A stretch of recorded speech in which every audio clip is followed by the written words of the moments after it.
You are such a terrible person. Get out of here right now. I don't even want to see your face.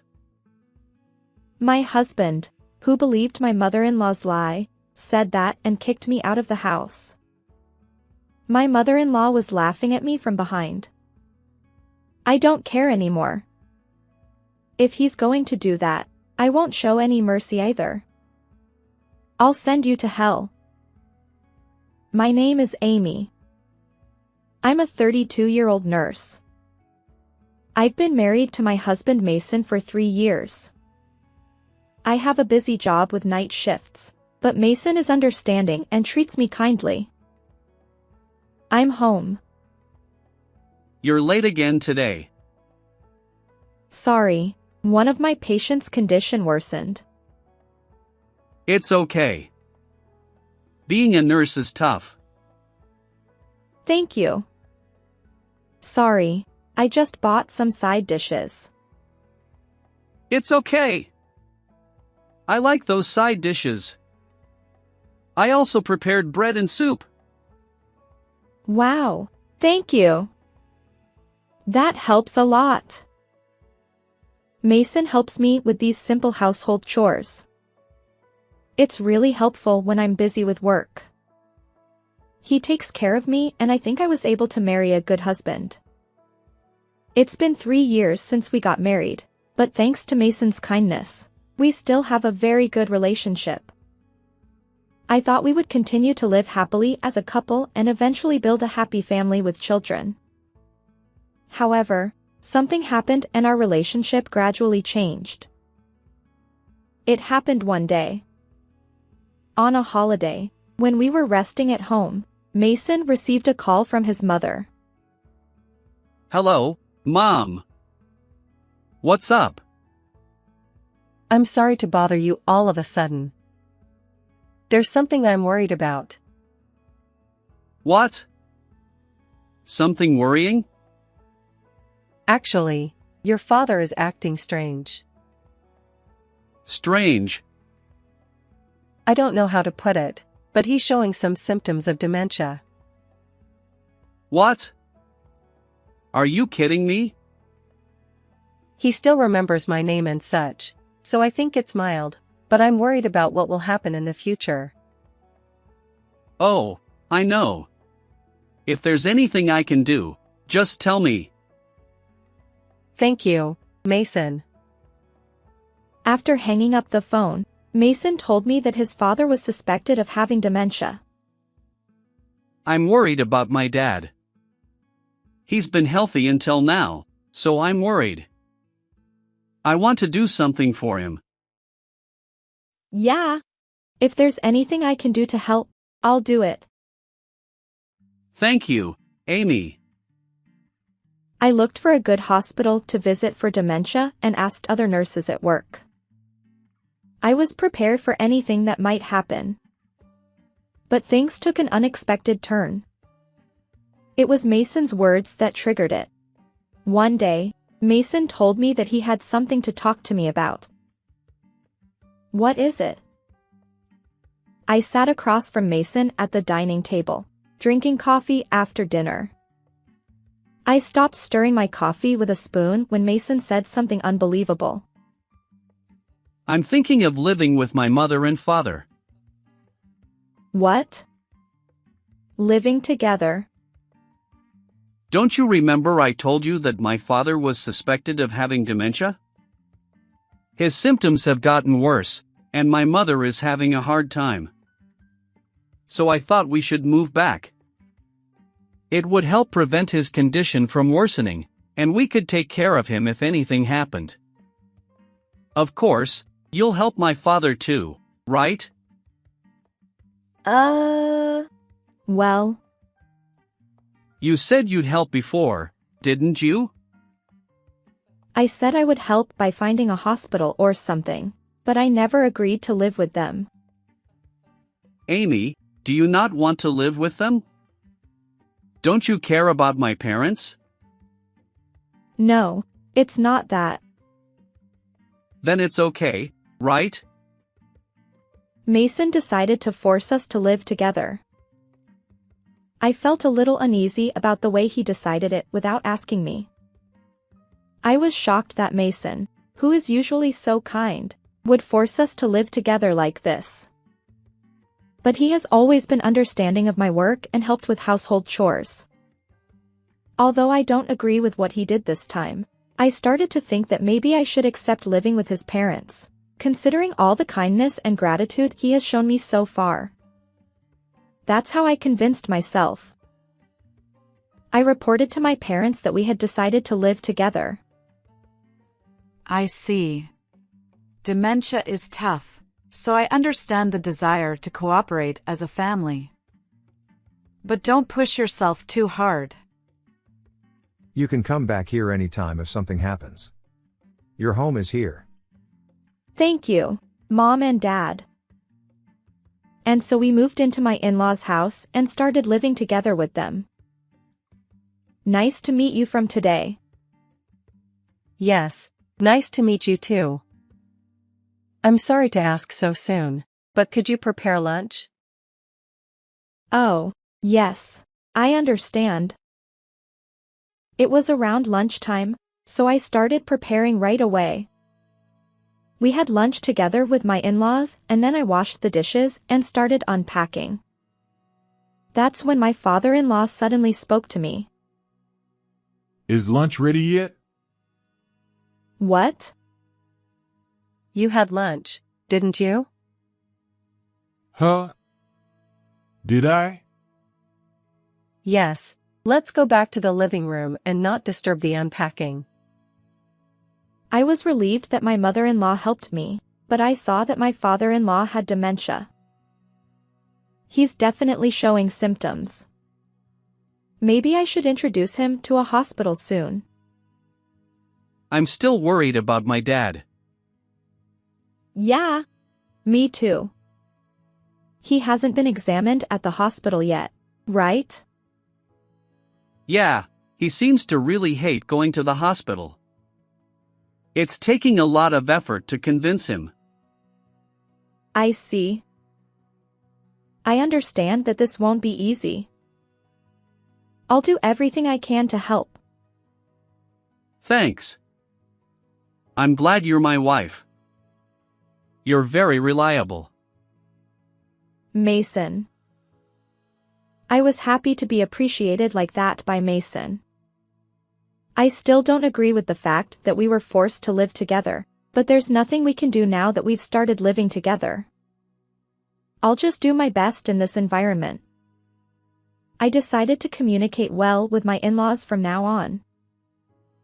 I think the cohabitation was going well at first because Mason explained everything to my mother-in-law, and she showed understanding about my job.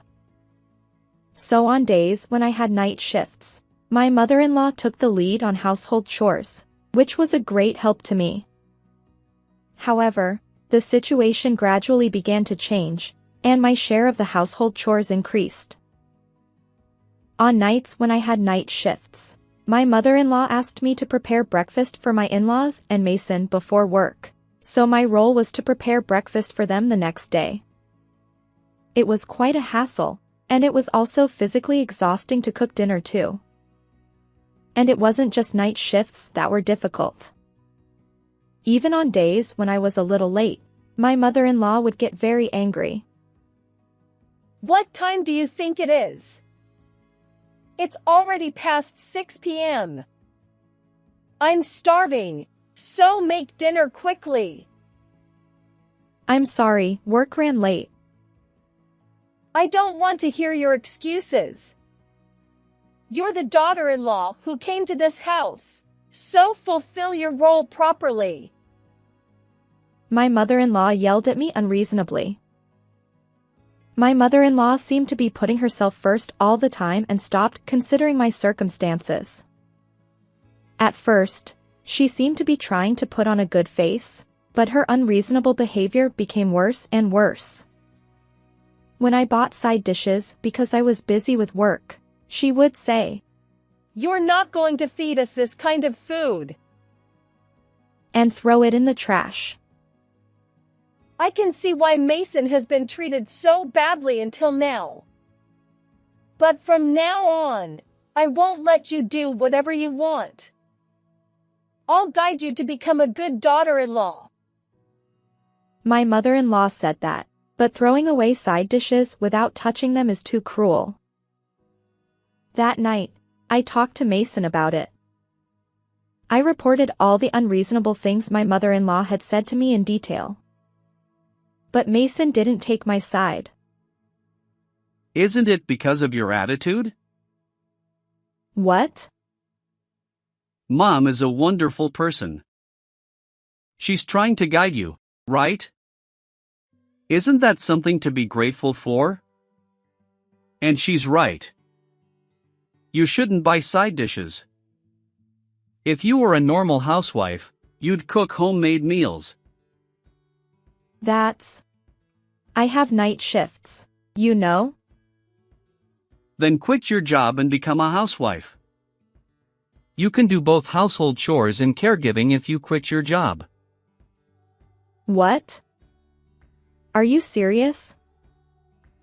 I have to say that because you're not doing your household chores properly. If you don't like it, do your household chores properly. Okay, I understand. I was suddenly disillusioned with Mason. I thought he would be on my side. But to win the trust of Mason and my mother-in-law, I had no choice but to work hard on household chores. I'm competitive, so I tried to do my best. I wouldn't let them complain. With that in mind, I worked hard to balance housework and work. But my mother-in-law never recognized my efforts. Your cleaning is sloppy. You're slow with the laundry. Your cooking is terrible. You're a terrible daughter-in-law. No matter how hard I tried, my mother-in-law never recognized me. She even started to lie to Mason more and more. For example, she said I was meeting another man in town, gambling, or taking money from my mother-in-law's wallet. She made statements that could be sued for defamation. And Mason believed it all. What are you doing?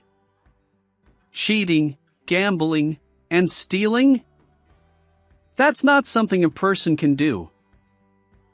Wait a minute, do you believe your mother's lies? I would never do such a thing. Every time Mason blamed me, I tried to explain myself desperately. I couldn't believe he would believe my mother-in-law's lies. Are you saying Mom is lying? Yes, your mother is lying. Don't talk bad about Mom. She's a kind and wonderful person. Kind and wonderful?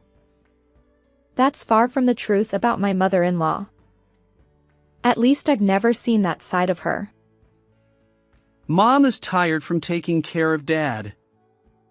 Don't do anything that will make her more troubled. Why does he believe my mother-in-law's words so easily? I was getting more and more angry with Mason. If he doesn't believe me at all, then I don't need to be Mason's wife. I started to think that way. And in the midst of all this, I learned a surprising fact. It happened one day when I received a text message from a junior nurse while I was working. She was supposed to be off today. I opened my smartphone during my break and saw the message. The contents were surprising. I saw someone who looked like your husband walking with a young woman. They were walking arm in arm, and it didn't look like they were just acquaintances. She wasn't your husband's sister or anything, was she? My hand holding the smartphone trembled. I couldn't believe that Mason, who suspected me of having an affair, was having an affair himself. Or rather, because he was having an affair, he might be suspicious of me. I immediately hired a private investigator. Evidence was collected in no time. I decided to divorce and leave that house. I was preparing for the future. But in the midst of all this, Mason suddenly yelled at me in anger. Hey! Do you know what you're doing? What? What are you talking about? You tried to feed my parents rotten food for breakfast, didn't you? What? No, I didn't. Besides, today's breakfast was. Shut up. Don't lie to me. But I'm not lying.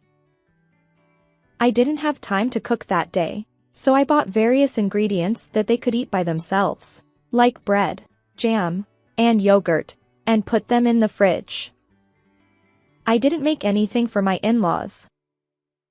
That means my mother-in-law is lying. But Mason wouldn't listen to a word I said. You're such a lowlife. Get out of here. I don't want to see your face. He kicked me out of the house after believing my mother-in-law's lies. My mother-in-law was laughing at me from behind. I don't care anymore. If that's how he feels, I won't show any mercy. I'll drag you down to hell. Fine, I'll leave. I packed my bags and left my in-laws' house. Then I went back to my parents' house. My parents were surprised to see me come back so suddenly, but they were outraged when I explained the situation. That's unbelievable. I can't believe they were such a terrible family. Like I said before, you can stay here as long as you want. I felt a surge of relief from my parents' kindness. I must have been under a lot of stress at my in-laws' house. I was able to relax and rest my body at my parents' house for the first time in a long time. I also started working by going from my parents' house. I still had some of my belongings at my in-laws' house, but I was able to bring back the essentials, so it wasn't a problem. About a week later, Mason called me, but I ignored him. He kept calling me, but I ignored him. I prepared for the divorce. About a month after I left my in-laws' house, I visited them. It was a day off, so Mason was at home. Oh, you finally came back. How are you? Have you reflected on your mistakes? I thought you must be really depressed because you didn't answer the phone. Well, from now on, you'll have to take care of Mom and Dad. He said that to me. And my mother-in-law was smirking with her arms crossed. I'll teach you a good lesson, so be prepared. They seemed to think that I came back. They probably expected me to beg for forgiveness. But I didn't come here to return to my in-laws' house. I came here to divorce. I handed the divorce papers to Mason in front of me. Huh? What's that? What? Mason froze when he realized it was a divorce paper. What do you mean, you want to divorce me? Yes. Then please sign here. Hey, wait a minute. It's crazy to suddenly divorce me. Mason looked panicked. And so did my mother-in-law. That's right. You can't just divorce him like that. You have a duty to help us as his wife. I don't need his permission to divorce him in this case. It's an absolute divorce. I can fight you in court if you want. Wait. My mother-in-law was flustered by the word court. And she couldn't say anything else and just froze. I just came to get the rest of my stuff today. Besides, your father's dementia was a lie, right? I heard your conversation from your room the other day. You thought if you said he needed care, I would have to live with you, right? But it worked out well, didn't it? I also heard you praising him for his great acting. So he wasn't really demented, right? That's why he refused to go to the hospital so stubbornly. That's... My mother-in-law was shaken by the fact that I saw through her lie. Ignoring her, I packed up my stuff and left my in-laws' house. And I got in my father's car waiting outside and went back to my parents' house. After that, I divorced Mason through a lawyer and demanded alimony from Mason and his mistress. I got them to pay $30,000 each. Mason's affair became known at his company and it became a big problem. Apparently, his mistress was his boss's wife. It became a messy situation and Mason was demoted and transferred to a local branch. It's all his own fault, and he deserves it. And my former mother-in-law was punished by fate. She got a slipped disc and had to be hospitalized for a while. As a result, there was no one who could do the housework. And my former father-in-law had to take care of himself. But he couldn't cook or clean at all. He couldn't cook for himself, so he ate what he bought every day. And because of that, he got sick and had to go to the hospital. They all got what they deserved. On the other hand, I became single and moved back to my parents' house and got a better environment to work hard. So I'm working harder than ever. Thanks to that, I got promoted. I don't need love for a while, so I'll just focus on my work and earn a lot of money. And save up more and more. How did you like this story? Please also subscribe to my channel. See you in the next video.